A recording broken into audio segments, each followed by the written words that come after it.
Assalamualaikum warahmatullahi wabarakatuh. Selamat pagi dan jumpa lagi di channel kami Danis Putra Arsitek. Channel yang ingin selalu berbagi cerita, berbagi pengalaman, berbagi pengetahuan tentang cara menangani toko bahan bangunan. Akhir-akhir ini teman-teman, saya banyak mendapatkan telepon, saya banyak mendapatkan keluhan karena saya memang membuka konsultasi dan konsultan untuk toko bahan bangunan, baik itu yang sifatnya itu free, artinya free itu ya tidak secara teknis menyeluruh, paling 1, 2, 3 pertanyaan. Ada yang sudah mulai berbayar, mulai mendesain toko, setelah itu mengatur manajemen keuangan toko, setelah itu mengatur atau memberikan bimbingan untuk pemakaian mesin kasir, setelah itu untuk penataan ruang toko, sekalian lacinya, sekalian raknya, semuanya sudah ada timnya di tempat kami, teman-teman. Dari situ saya dapat banyak keluhan itu tentang cara menangani toko. Cara menangani toko itu rata-rata itu teman-teman itu banyak mengalami kendala dalam hal penanganannya, semuanya ditangani sendiri. Banyak yang seperti itu. Ada yang sudah buka cabang pasrahkan ke karyawan, tapi ya itu tadi nggak efektif. Ada yang nggak efektifnya itu, ada yang pendapatannya itu tidak sesuai dengan sewa tokonya, pendapatannya tidak sesuai dengan gaji karyawannya, ada yang pendapatannya itu sama ya anggaplah banyak kebocoran lah teman-teman. Ada yang seperti itu. Saya punya angan-angan dan saya ingin memberikan sedikit wawasan teman-teman, wawasan tentang cara menangani toko supaya supaya efektif meskipun buka cabang, supaya nyaman meskipun buka sendiri. Soalnya untuk mempunyai usaha namanya saja punya usaha teman-teman, namanya saja kita ini pengusaha lah, meskipun kecil, meskipun itu UMKM.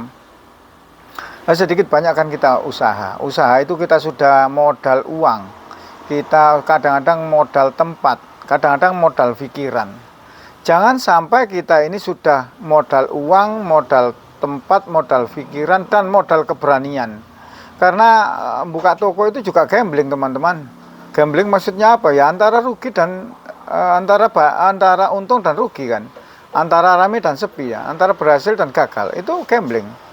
Kita sudah modalnya seperti itu, pemikirannya juga seperti itu. Jangan sampai kita ini kalau toko itu sudah berjalan, kita tetap disiksa oleh toko itu. Artinya apa? Artinya kita masih tetap menjadi karyawan toko, bukan pengusaha toko bahan bangunan, bukan pemilik toko bahan bangunan. Kalau kita menjadi pengusaha tapi setiap hari masih duduk, setiap hari loh teman-teman, bukan setiap saat dan setiap hari. Kita masih menunggu toko sendiri, kita masih membuka sendiri, kita masih melayani sendiri, kita masih menghitung stok sendiri, kita masih menerima barang sendiri. Lah, apa bedanya dengan karyawan teman-teman? Dan tidak bisa atau tidak mau meninggalkan tokonya sama sekali. Itu apa bedanya kita dengan karyawan? Mau silaturahmi dengan saudara, nggak berani, nggak bisa meninggalkan toko. Karena toko tanpa kehadiran kita, toko itu tidak bisa berjalan. Mau ingin rekreasi dengan anak istri, nggak berani. Karena apa? Karena toko masih tergantung dengan kita. Mau ada acara yang sifatnya itu mendadak juga nggak bisa. Nah, saya ingin memberikan wawasan teman-teman, saya ingin memberikan pengalaman, saya ingin memberikan edukasi pendidikan. Zaman sudah modern teman-teman, zaman sudah canggih. Kalau dulu memang kita seperti itu nggak apa-apa kalau dulu. Karena apa? Karena eranya seperti itu. Eranya belum ada komputer, eranya belum ada CCTV, eranya belum ada digitalisasi. Saya ingat dulu itu teman-teman, saya ingat dulu itu. Kalau kita membayar listrik, kita antri di PLN teman-teman. Antri sampai berjam-jam. Kita mau bayar telepon waktu itu, antri teman-teman. Kita mau telepon saja di telepon umum itu yang koin itu juga antri. Ingat teman-teman seperti itu. Itu dulu tapi dulu. Masa zaman seperti itu kita tetap menjalankan hal-hal yang seperti itu karena zaman sekarang sudah modern, zaman sekarang sudah digitalisasi. Untuk mengawasi toko, untuk menghitung stok toko itu sudah bukan zamannya lagi pakai tenaga kita kalau kita itu pemilik tokonya. Bukan lagi menjadi pekerjaan kita, teman-teman. Karena kita pemiliknya. Wah, kita ini bosnya kok, kita ini bosnya, kita ini ownernya. Lah, kita kerja itu ya kita nikmati, teman-teman. Jangan sampai kita kerja pagi sampai sore. Setelah itu sore pulang kita tinggal capeknya. Mau diajak istri kemana tidak bisa, mau diajak istri kemana tidak mau. Di rumah tinggal tidurnya. Karena apa? Karena capek. Memikirkan tokonya, capek pekerjaan melayani karyawan, melayani pelanggan sendiri, menghitung stok sendiri. Ya, kalau seperti itu ya menurut saya nggak nyaman teman-teman, nggak nyaman. Supaya nyaman bagaimana?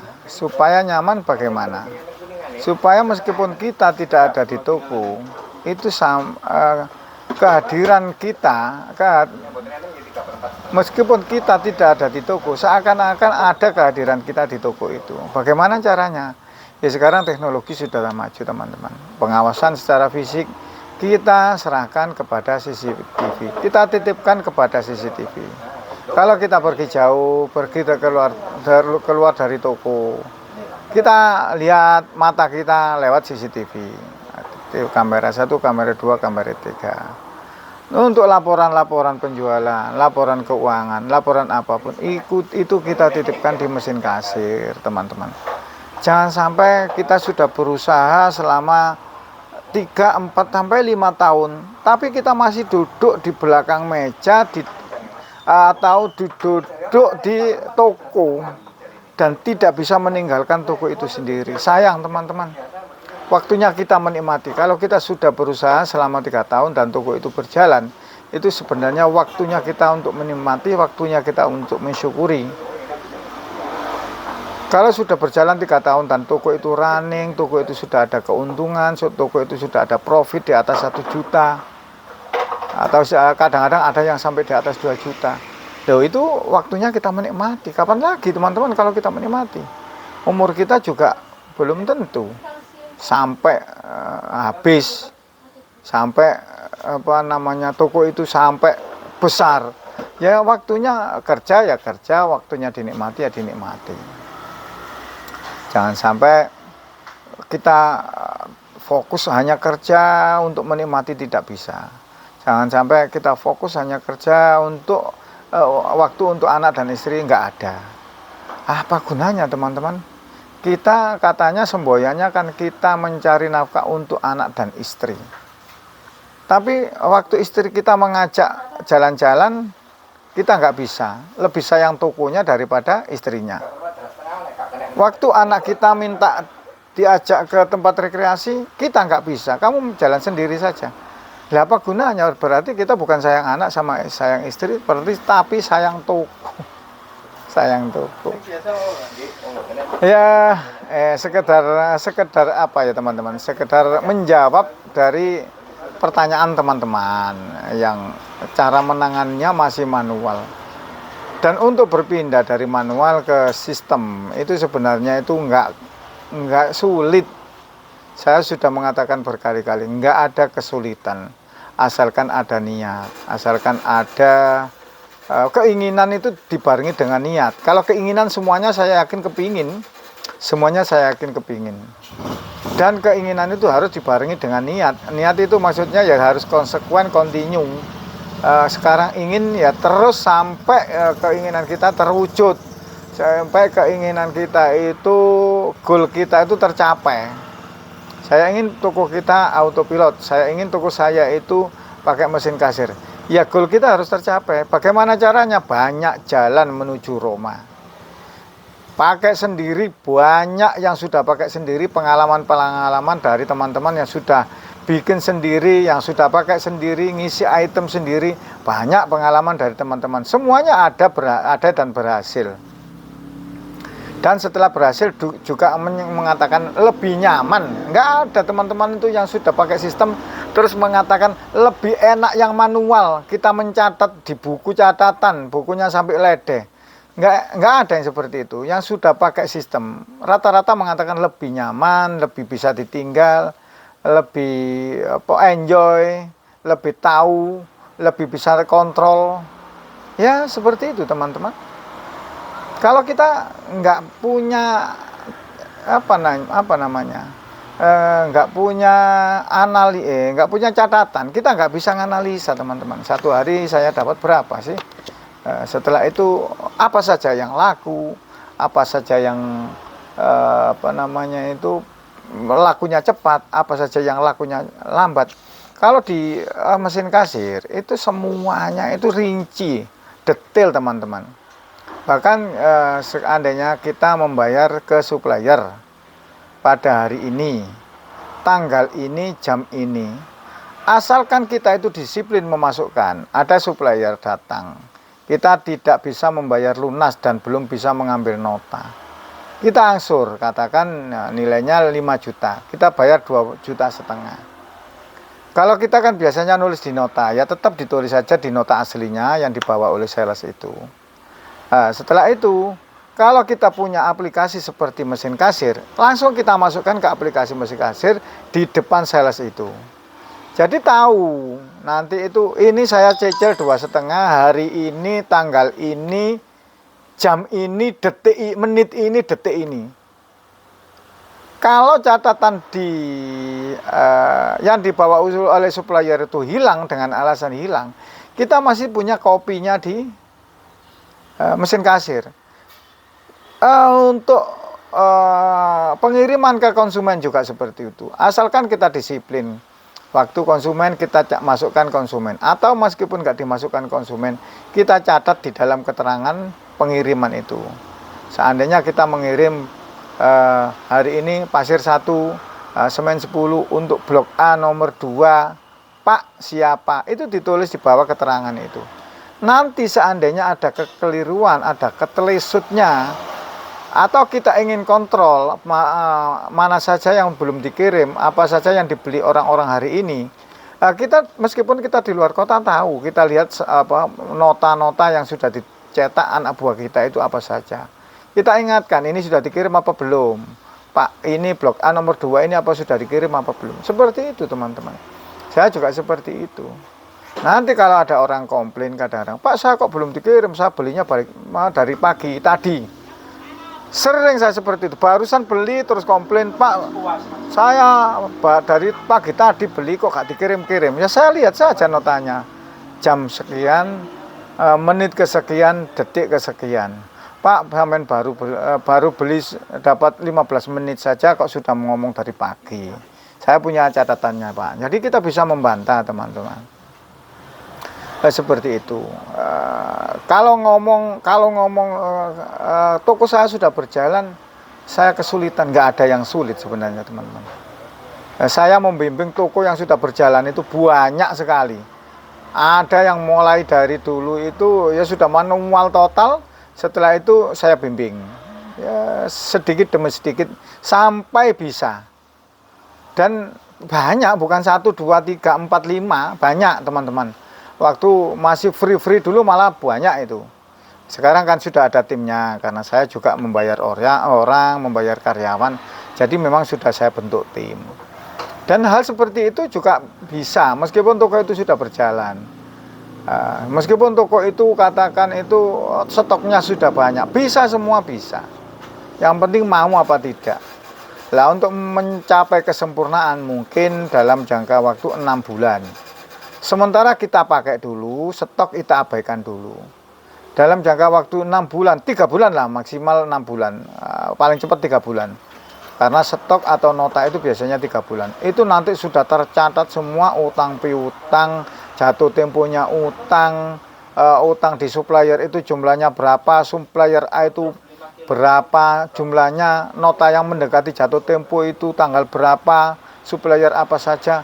Itu nanti rinci teman-teman kalau sudah 3 bulan. Karena kita sudah menginput barang-barang dari supplier yang membeli untuk 3 bulan ke depan. Nah, seperti itu teman-teman. Nanti sambil input barang, sambil stok opnam.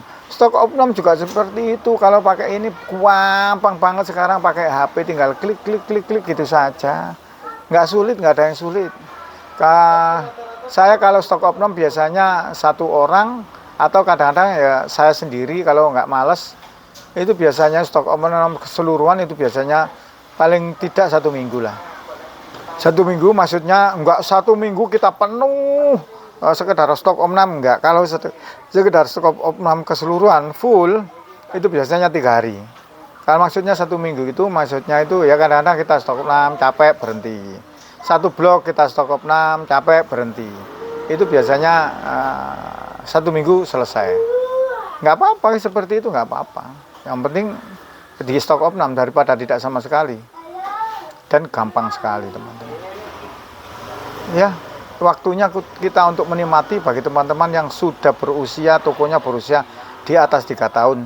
Kapan lagi kita menikmati? Mumpung masih muda, yang sudah tua, ya sudah tua mau kapan lagi dinikmati? Mau dikumpulkan ya enggak ngelumpuk-ngelumpuk, mau dikumpulkan sampai seberapa, tidak ada banyaknya, tidak ada puasnya. Kalau saya, alhamdulillah, saya syukuri, saya nikmati, saya jalani, saya syukuri, saya nikmati itu. Dan hal-hal seperti itu kalau kita menjalani dengan nyaman ya nyaman-nyaman saja teman-teman. Demikian, semoga video ini bermanfaat. Karena video ini banyak pesanan teman-teman, banyak teman-teman yang ingin Pak buka konten seperti ini. Untuk masalah karyawan masih tanya lagi teman-teman. Ada sebenarnya video saya membahas masalah karyawan itu. Nanti kalau memang perlu saya upload lagi, saya perbarui lagi. Untuk masalah karyawan, untuk masalah utang piutang juga sudah semua di situ. Demikian, semoga video ini bermanfaat dan saya doakan semoga kita semua dalam menjalani usaha mendapatkan rezeki yang berkah, rezeki yang halal, rezeki yang melimpah. Yang kedua, semoga kita tetap dalam lindungan Allah Subhanahu wa taala. Dan yang terakhir, semoga kita semua menjadi orang-orang yang bermanfaat bagi sesama. Karena sebaik-baik manusia adalah manusia yang bermanfaat bagi sesamanya. Saya akhiri, assalamualaikum warahmatullahi wabarakatuh.